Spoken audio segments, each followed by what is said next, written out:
With the advances of science, the work of the forensic experts in helping to solve crime has become ever more specialised.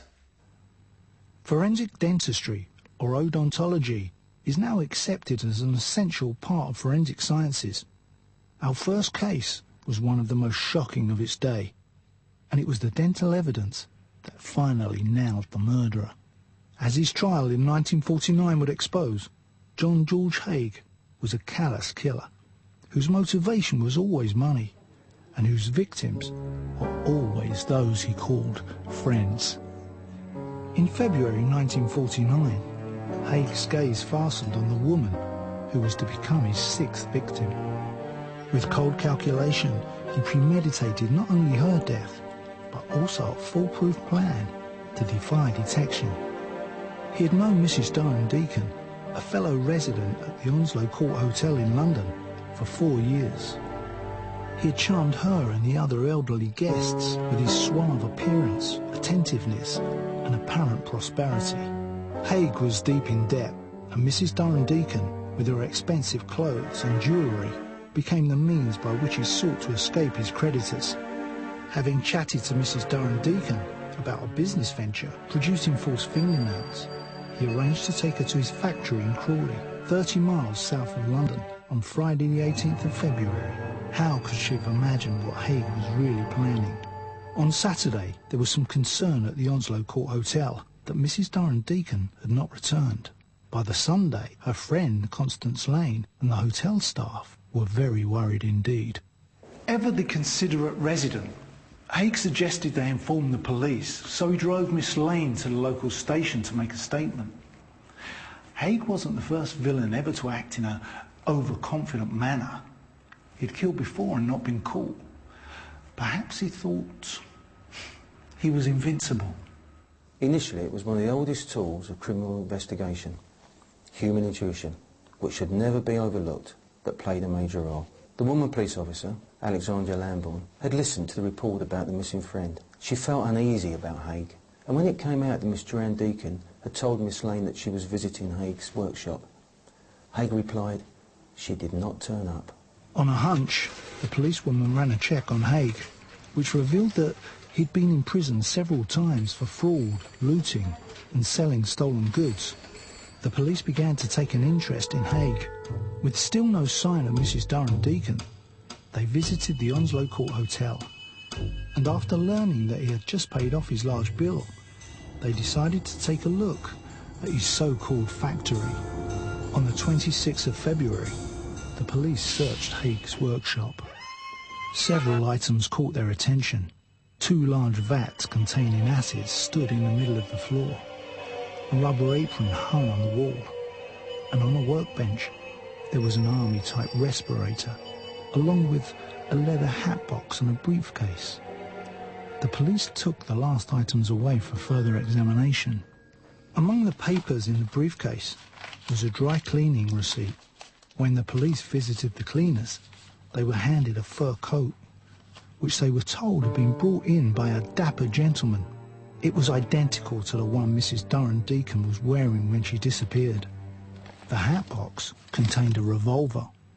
Haigh was taken into custody and questioned about Mrs. Durham Deacon's disappearance. At first, he just repeated his earlier version of events. But when confronted by the receipt for the fur coat, Haigh fell silent. Then, in a manner described by one of the detectives as cheerful, he announced, "If I told you the truth, you wouldn't believe it. It's too fantastic for belief. Mrs. Durham Deacon no longer exists." She has disappeared completely, and no trace of her can ever be found. I have destroyed her with acid. How can you prove a murder without a body? To say that the police were shocked at Haigh's words would be an understatement. But Haigh was wrong on 2 counts. Firstly, the Crown has to prove a crime, not produce a body. And secondly, Mrs. Durham Deacon hadn't disappeared. Well, at least not completely. Despite this confession, police still had to prove that a murder had indeed taken place, and that Mrs. Durham Deacon was the victim, and that Haigh was the murderer. After this dramatic opening, they took down a full confession.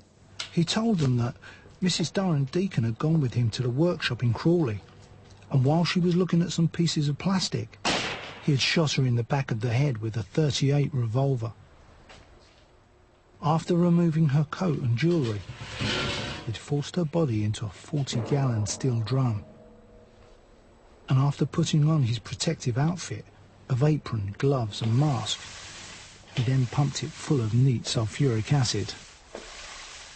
During these endeavours, Haigh popped over the road to a cafe for a poached egg and a pot of tea. Over the next couple of days, he visited the workshop several times to check on the state of his victim and top up the acid bath. Between visits, he sold off Mrs. Durham Deacon's jewellery and took her coat to the cleaners. When he found the contents of the drum to his liking, he tipped what remained on the ground outside his workshop. Mrs. Durham Deacon was now, he boasted, a mess of sludge. At this point, one of the outstanding characters of forensic medicine was called in.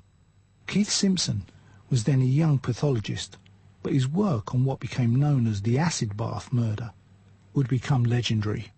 Keith Simpson, whom I knew increasingly well over the years, was the doyen of pathologists of his time. Meticulous in the examination and the collection of evidence, he presented his findings in court impeccably and was seldom the subject of a successful confrontation. He knew well the difficulties of a medical witness in cross-examination, and he took every step to see that his case was sound. Entering Haigh's workshop, Simpson noticed finely scattered red spots above the workbench. The stains were photographed, and then the areas of plaster were carefully removed for analysis. Then, with characteristic flair, he spotted outside the workshop what looked like several small pebbles. About the size of a cherry, they had polished sides. Simpson suspected, quite rightly, that they were human gallstones. This was a marvellous piece of detective work. It so happens that women of Mrs. Durham Deacon's age can develop gallstones during life, and he may well have suspected that that was so, and he was proved right. Simpson also identified bones that were proved to be part of a left foot, and from the sludge he pulled out a hairpin. These were significant discoveries, but Simpson felt sure that the mass of sludge would yield many more. An area of 6 feet by 4 feet of greasy matter was taken to the Metropolitan Police Laboratory, packed in wooden cases. Over the next 3 days, Simpson isolated about 28 pounds of yellow grease, which was identified as animal fat. 2 more human gallstones were extracted, and about 18 pieces of bone.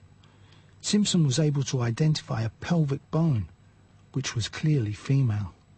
The top of a red plastic handbag was pulled out, as well as the metal cap of a lipstick case. But most important of all was Simpson's final discovery. Deep within the sludge, he found a set of dentures, still fully intact. Using forensic dentistry, they would now be able to positively identify the remains.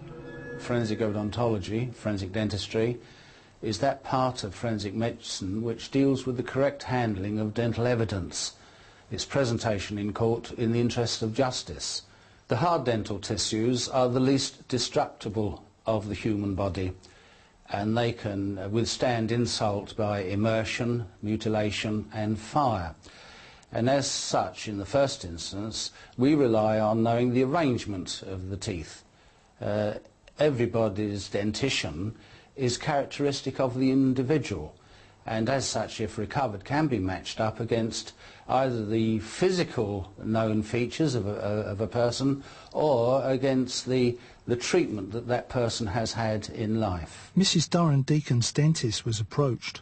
She had treated Mrs. Durham Deacon for more than 20 years. During that time, she made her at least 5 sets of dentures. When presented with those extracted from the sludge, she was able to confirm without hesitation that she had fitted her with this set in 1947. Ever since Haigh's confession, Medical and scientific experts were dubious that sulfuric acid would completely destroy a body. So a number of experiments were carried out. A sulfuric acid bath acts by extracting water from the tissues, generating great heat. Tests showed that an amputated foot dissolved completely in 4 hours, a sheep's leg in 4 days. The bones dissolved, but the fat was resistant even to such hot acid. Mrs. Durham Deacon had been a plump lady, and it was the large amount of body fat that had preserved the few remains. A month later, nothing would have been left. Even the acrylic resin dentures would have disintegrated if Haigh had left them longer in the acid.